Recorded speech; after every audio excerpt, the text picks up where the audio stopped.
Welcome to Board Game Archaeologists. We play time-worn games from the past. I'm Hunter. I'm Rob. And today we're playing Green Ghost, the game. Green Ghost from Transogram from 1965. An awesome Grail game I got from John Anderson. That's a local friend of mine, and he found me most of the game. It didn't have them all, but it had most of the pieces and enough for us to play after a little bit of tweaking. The goal of the game is to get as many green ghosts as you can to improve your chances of winning the final spin. Yep, and it comes with a lot of stuff. It comes with a glow-in-the-dark board. It comes with doors that each have a shape on it that matches one of the 4 keys.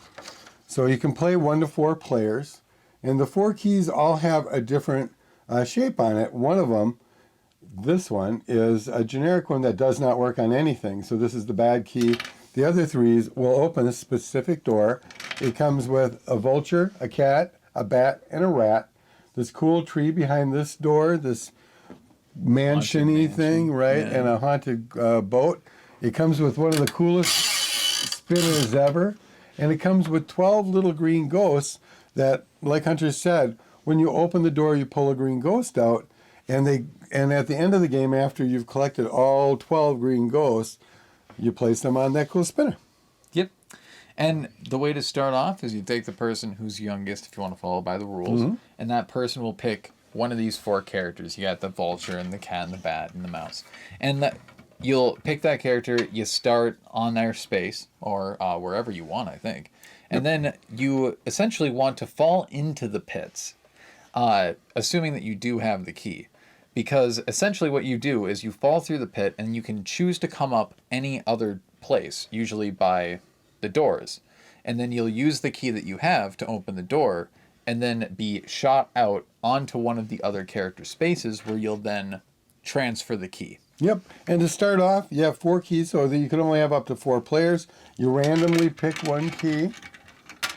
And so if there's only 2 players going, say I'm the bat and Hunter. And I'm the vulture. He's the vulture. So the cat, we're going to put over on this corner, and the mouse, or the rat, we're going to put on this corner. And their 2 keys, we're going to put underneath the table, so neither of us can hopefully see them. And that way, they're still in play. Those keys are still in play, and those keys need to be traded in order for you to get your hands in one of these 3 doors. Inside of those doors is either feathers, with your, I think they're called bat wings. Yeah. The other one is snakes, but we have creepy crawlers instead. And the other one is bones. And I don't have any of these pieces. I don't know what came with them. I had 1 feather when I got it. But I didn't have any of the pieces, so I found creepy crawlers were good. But honestly, kind of unnecessary. But tricky if you want something squeamish in your hands. Yeah, it's a great Halloween-themed game. It is. And it's super, super easy. Like Hunter said, you spin. And if you land directly in one of the rectangles that you go down, you bring your character down through the board. You bring it up in any oval area that matches your key. So, for instance, I have the triangle key, and the triangle is behind this haunted tree. I'm going to bring my bat up, which is kind of a pain because the bat's kind of big. Then I'll open up my door with my key, pull it out, reach on in, and pull out one of the 12 green ghosts. And I was missing 2. So I actually sculpted a couple ones that are right over there. And that follows the 12. And the funny thing about having painted these up is they work good to identify where one player goes and the other player ends when you end up putting them all on there. But the little green ghosts, you go through all the doors.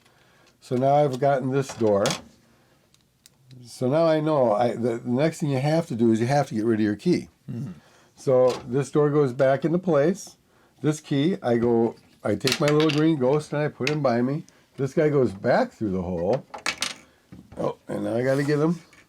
And now I can come up anywhere I want and land on any single one of the animal areas. So say I wanted to switch my key with the rat, I would bring my character up, find the rat, and I would get to switch my key with his key. So now I have the square, which is still an active key. The plus sign I made as the generic key that doesn't work.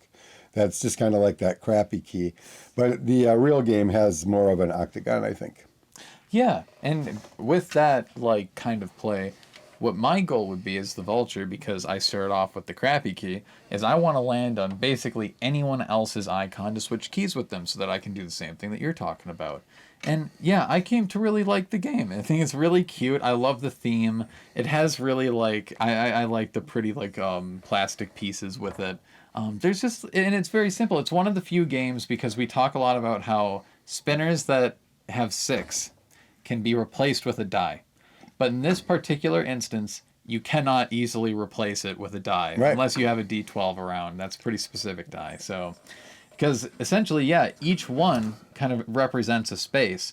And so that's kind of like a con/pro that I like about the game, is that you can do absolutely terribly, have like, you know, like 2 ghosts or whatever. right. And if you get a lucky spin, you win. You win, and you win Kelly the ghost. So for Kelly the some ghost. strange reason, I'm not sure if I missed something in the instructions, but Kelly the ghost.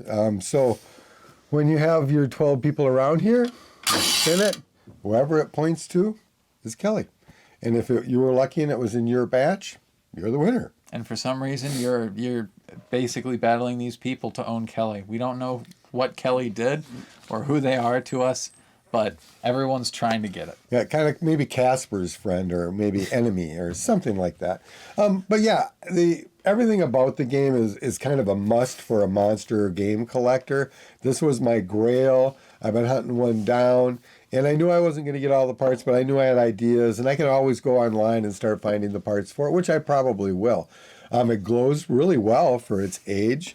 I ended up doing all the numbers and stuff like that. I was missing a couple of the numbers, so I 3D sculpted and printed the numbers.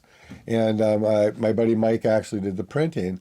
And I put them on there with white glue so I could easily pop them off if I find the other numbers I need to replace the actual original ones. And it was missing almost all of the straight lines, so I'd have to get a bunch of those too. But again, to me, it's not about owning the whole game complete and stuff like that. But if I can make the parts, or we can fake the parts, and we can play and have a good time, that's what it's really, really all about. And this is a good time. Yeah, it's a good game, and I like the gimmick of, like, you know, bat feathers and whatever. And it would be great to break it out on Halloween or something for people who aren't familiar with it already, so that it has that fun gimmick to it. But it holds up on its own plenty fine. Right, and if you wanted to, and you had little kids and had this game, you could switch out they're cardboard boxes. I actually ended up making 2 of them. It only came with one original one. But you could take a jar of goo and put the ghosts in there. These are plastic. They're never going to get hurt. You could put them in goo and have little kids reaching in goo and call it brains or eyes or whatever, and make it a lot more scary. Grapes for eyes or something more entertaining. Yeah, there's lots of room for creativity. Yeah, it's a family game. Anybody can play it, and families can walk their younger people around it. I'd say this is a game for all ages. Yeah. Well, thanks for watching. Yeah, and if you want to know more about us, check us out at toyarchaeology.com. You can also find us on Toy Archaeology on Facebook, and there's a group and a page. Go to the group. We're much more active. We share the models I build in mass that we're working on and stuff like that. And don't forget to subscribe to us on YouTube, and don't forget to tell your friends and family. We'll see you next time. Bye. Bye.